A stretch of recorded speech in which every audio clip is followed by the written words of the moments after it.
Install Android 11 on Google Pixel via LineageOS 18.1.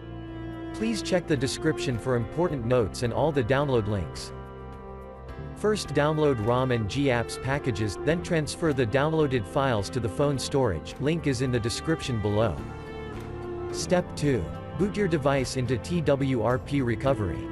Once in TWRP, click on Wipe, Advanced Wipe, and select the check boxes, as shown in the image, excluding internal storage. Step 4. Swipe the button to wipe the device.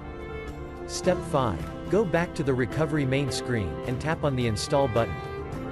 Step 6. Navigate to the storage, and select the ROM ZIP file. Step 7. Finally, swipe the button on the screen, to install ROM file. Step 8. Flash the GApps zip package, in the same manner. Step 9. After GApps flashing completes, select Wipe Cache and dalvik from bottom left side of screen, and swipe to wipe. Step 10. When the flashing process is complete, hit Reboot System.